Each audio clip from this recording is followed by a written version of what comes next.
Usted está en el radar en Blue Radio. Estamos terminando una semana particular en materia política en Colombia, pero además de lo político, quedaron en evidencia una serie de circunstancias que vale la pena analizar.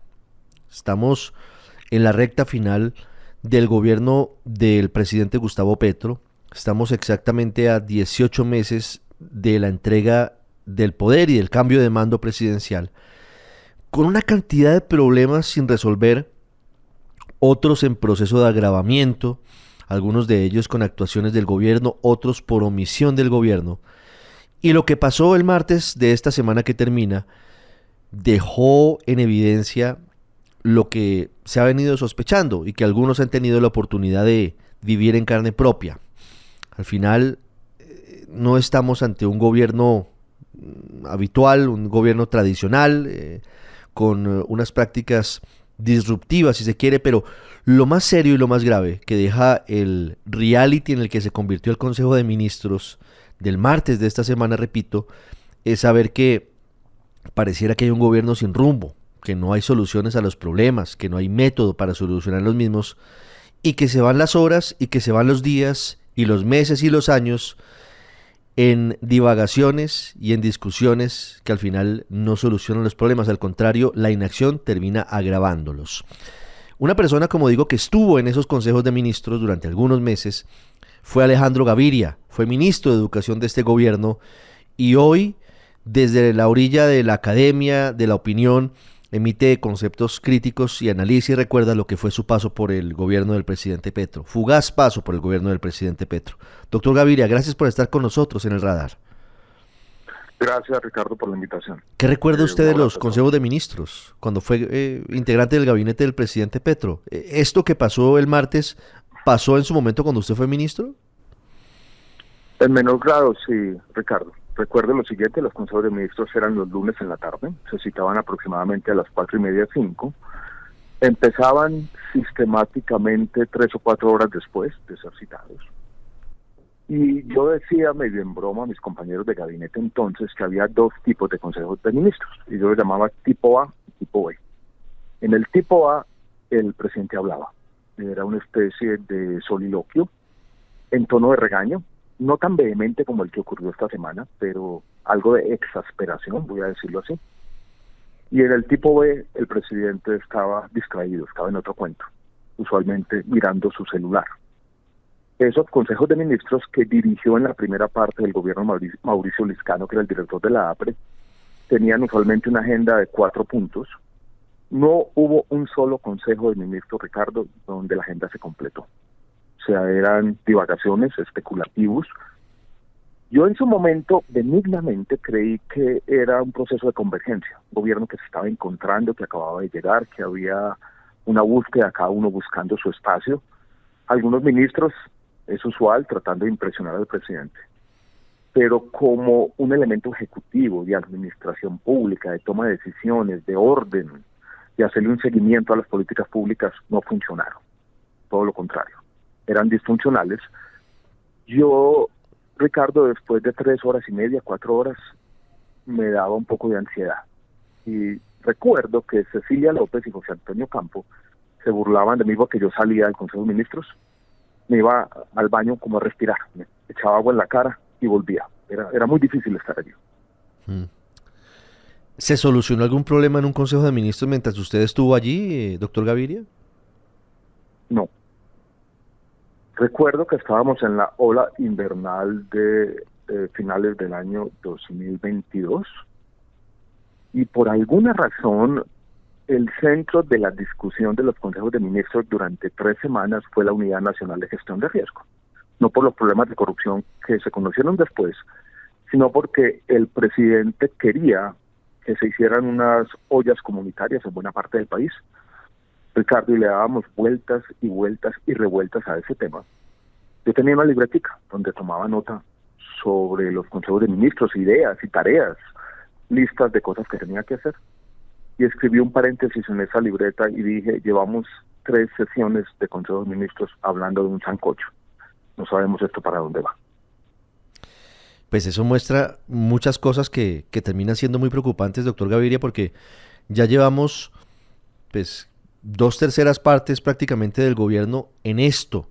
A usted que nos cuenta cómo era esto por dentro, usted lo vivió, el presidente hablando o el presidente distraído, sin encontrar soluciones y sin método. Lo que pasó el martes, qué le demuestra en el estadio actual del gobierno?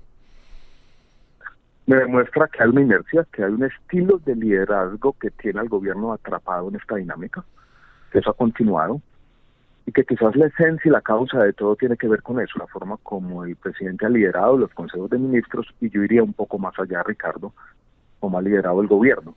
Hubo un elemento adicional en el consejo de esta semana que no fue tan evidente en esa primera parte del gobierno, y es mucho más división, mucha más pugnacidad. En esos primeros consejos de ministros había cierta camaradería, no había tantos enfrentamientos entre unos y otros. Ocurrieron, pero no eran tan visibles y yo creo que no eran tan pugnaces. Y yo vi ya, lo voy a decir de esta manera, Ricardo, una especie de guerra civil al interior del gobierno del presidente Gustavo Petro. Eso no ocurría en su momento. No ocurría a pesar de que había personas que los sectores más a la izquierda, que al final fueron los responsables de la rebelión el martes pasado, hablo de Alexander López, hablo de Francia Márquez, de la ministra Susana Muhammad, de Gustavo Bolívar, a pesar de que ellos consideraban que personas como usted, como Cecilia López, como Jorge Iván González, como José Antonio Campo, como Laura Sarabia, no eran del proyecto, eso no se vio, esa animadversión no la expresaban en público ante el presidente. Sí, hubo 2 o 3 momentos donde había desacuerdos. Recuerdo con la ministra Cecilia López por los temas de su cartera, la cartera de Agricultura, los temas de reforma agraria, pero yo creo que también había cierto respeto. Por ejemplo, Ricardo, no es bueno hablar de uno mismo. Yo cuando hacía una intervención siempre la hacía de manera transversal, no sobre mi tema de educación, sino sobre lo que estaba ocurriendo. Y yo creo que algunos miembros de ese gabinete, a pesar de las diferencias ideológicas, valoraban la experiencia que nosotros teníamos, el hecho de haber estado en consejos de ministros en otros gobiernos y conocer cómo funcionaba el Estado por dentro. Después empecé a notar una dinámica un poco extraña, y es que cada que se hablaba de mecanismos de seguimiento, de hacer un documento COMPES, se empezó a utilizar de manera un poco extraña la palabra neoliberal. O sea, todo lo que sonaba a orden, todo lo que sonaba a método, todo lo que sonaba a una discusión que quería aterrizar esos planes de gobierno, comenzó a verse viste como neoliberal. Y se empezó a plantear una especie de división, en mi opinión, artificial y sin sentido, entre quienes tenían ideas políticas y los tecnócratas neoliberales. Y eso, Ricardo, es un sinsentido. Uno puede tener una idea política, puede tener una ideología, una visión, pero el método es importante. Recuerdo que yo había leído una frase por allá en un libro de un intelectual mexicano sobre el gobierno de Andrés Manuel López Obrador, donde decían todo es voluntad, nada es método. Y me parecía que había mucho de eso en los consejos de ministros. Voluntad, pero la voluntad no es suficiente para que las cosas pasen. Claro. ¿Qué dice de la personalidad del presidente Petro todo esto, doctor Gaviria? Un hombre que es profundamente carismático en plaza pública, incluso a pesar de sí mismo, porque no es un hombre cercano, no es un hombre cálido, pero tiene un magnetismo en plaza pública, tiene sin duda el don de la palabra, más allá de si lo que dice muchas veces es verdad o no. Pero otra cosa es cuando tiene que sentarse y gobernar. Lo que usted vivió y lo que se vivió el martes, lo que vimos los colombianos el martes, ¿qué le muestra a usted? ¿Cómo es la personalidad de Gustavo Petro como mandatario, como ejecutivo? Voy a decir lo siguiente, Ricardo, así lo escribí en un libro que yo escribí. Así lo dije, o lo plasmé en un libro que yo escribí.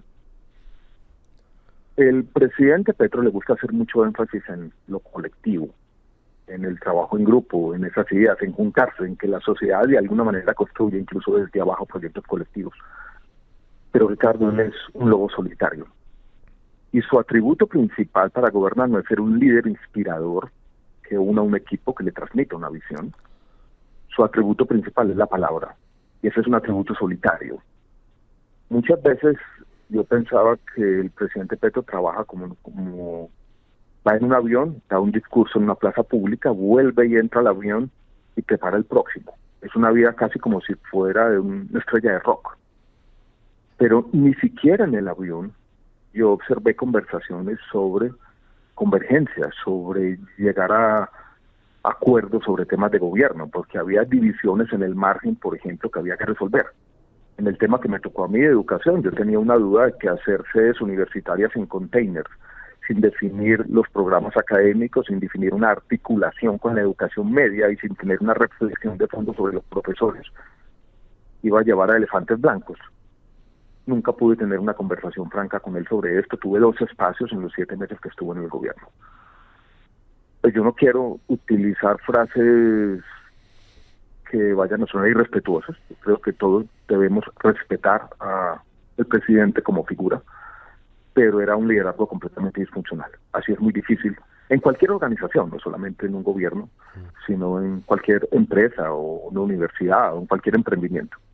Pero eso que usted llama un liderazgo disfuncional, doctor Gaviria, ¿cree que es solamente por cuenta de la personalidad del presidente o también tiene que ver con su entorno?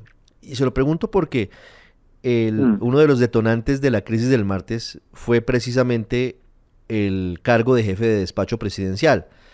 Entonces se quejaron de Laura Sarabia, que lo ejerció durante mucho tiempo, y se quejaban, este sector de izquierda tradicional, dogmática, digámoslo de esa forma, sectaria, lo dijo el presidente, yo lo cito a él, decía primero que Laura Sarabia guardaba al presidente, lo encapsulaba y no permitía que hablara con sus ministros. Y decían que lo mismo iba a pasar con Armando Benedetti. Por eso le pregunto, ¿eso obedece solo a la personalidad del presidente en su opinión? ¿O también el esquema de funcionamiento en torno a la figura del presidente de la República puede facilitarlo? Voy a decir 2 cosas al respecto de eso, Ricardo. Una que me pareció evidente cuando yo estuve allí, que me preocupaba. Y la cuento de manera anecdótica. Era un día, lunes, ese día no había Consejo de Ministros.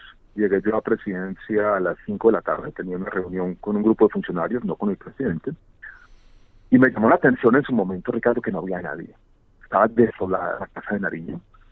Yo había sido ministro 6 años en otro gobierno y a las 5 de la tarde un lunes el Palacio Presidencial está lleno de gente. Incluso hay un frenesí de actividad, la gente se mueve, hay oficinas llenas.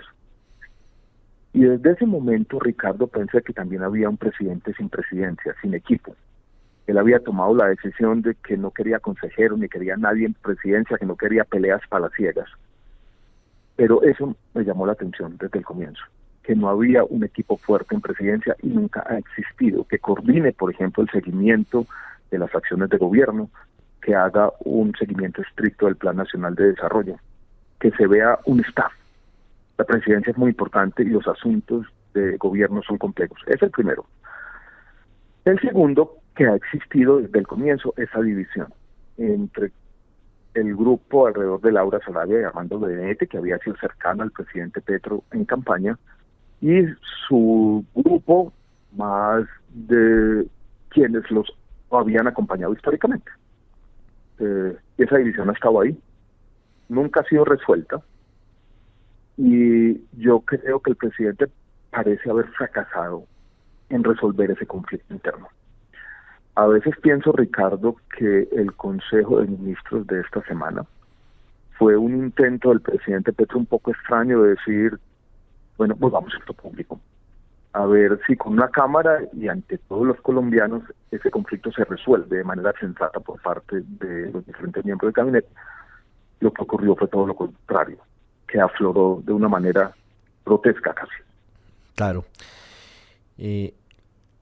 Las vemos las consecuencias, doctor Gaviria, pero yo quisiera que usted nos diera su lectura sobre eso, sobre lo que significa para el país. Ya le voy a preguntar sobre lo que puede tener de contenido político el hecho del pasado martes, que yo digo seguramente va a pasar a la historia.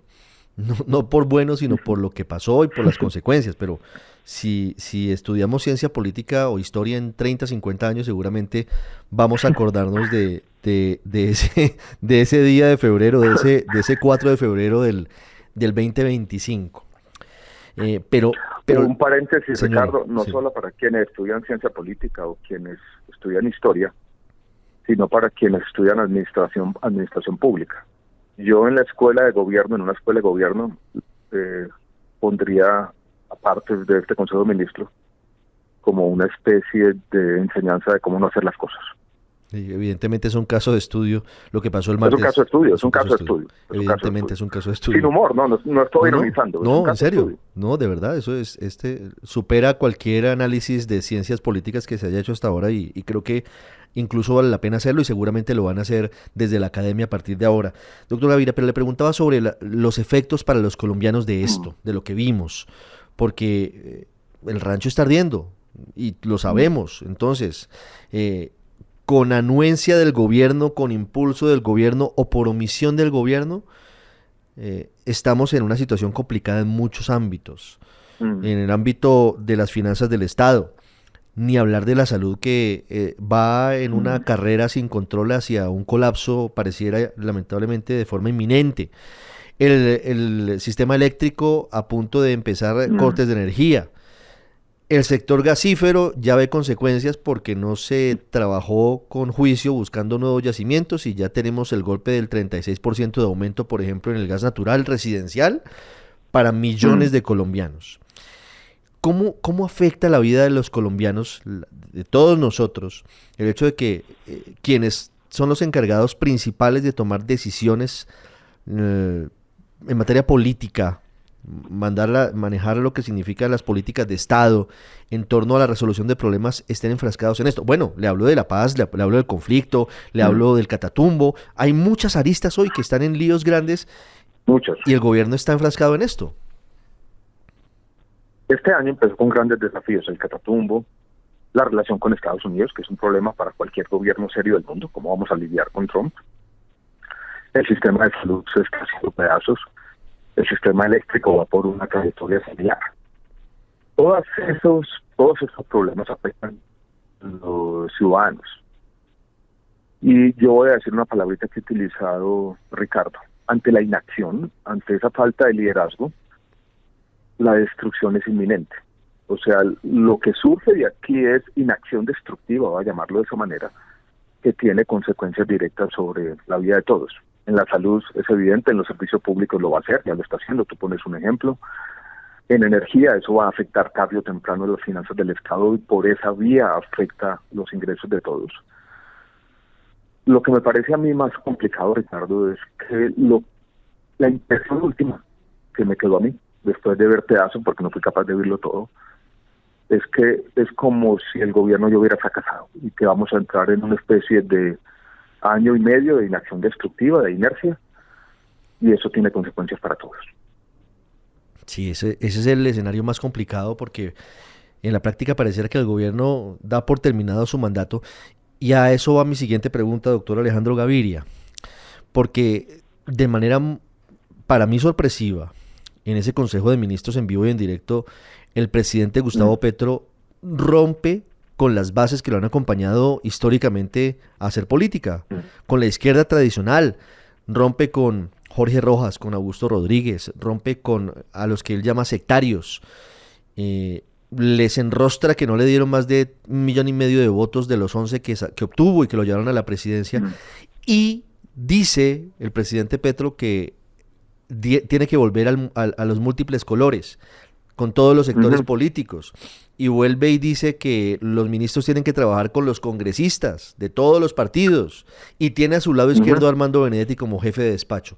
¿Esa no es una estrategia de campaña del presidente Petro intentando mantener el poder en el 26, intentando reeditar lo que pasó en el 22, trayendo sectores de centro izquierda, académicos, a pesar de que él mismo los ha venido expulsando, si se quiere la palabra es muy gráfica y tal vez fea, vomitando desde el comienzo del gobierno, como pasó con usted y con diferentes sectores? Ricardo, el presidente Petro ha tenido en esto una bipolaridad. Él es dos personas al mismo tiempo. En algunas ocasiones, algunos de los discursos donde él se pone la camiseta del agitador, él le habla a sus bases tradicionales y las mantiene ahí. En otras va para el otro lado y se convierte en un negociador, en un político pragmático que quiere unir fuerzas distintas, que la pasa de un lado para otro. No me sorprendería que esta semana asumiera de nuevo ese papel del agitador, hablándole a sus bases. Y eso ha definido el gobierno, ese movimiento permanente, esa oscilación entre una y otra personalidad. El tema es que ayer esto pasó de una manera muy dramática en medio de un Consejo de Ministros televisado, en televisión nacional. Frente a las cámaras, ¿no? Y en directo. Frente a las cámaras, sí, exacto, y eso tiene consecuencias políticas, por supuesto. ¿Va a existir una reconciliación con sus bases? No sé, probablemente la intentarán. Pero yo salí del gobierno porque el presidente rompió con esa idea de un gabinete plural, de tener gente de todos los colores, tener un gabinete abigarrado, pues muy distinto. Ha roto con esa idea muchas veces y ahora parece volver a ella, por razones políticas, muy extraño.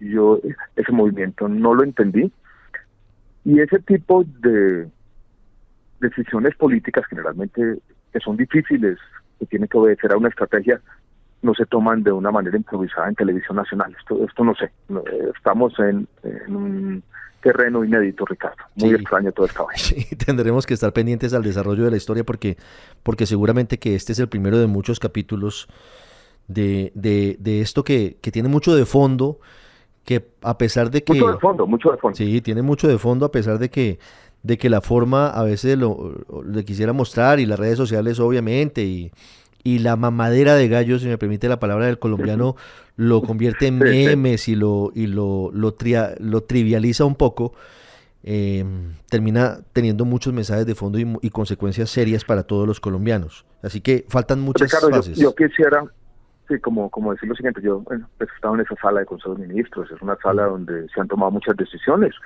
Uno no quisiera dramatizar esto más de la cuenta, pero esa ha sido una sala muy importante en la historia del país.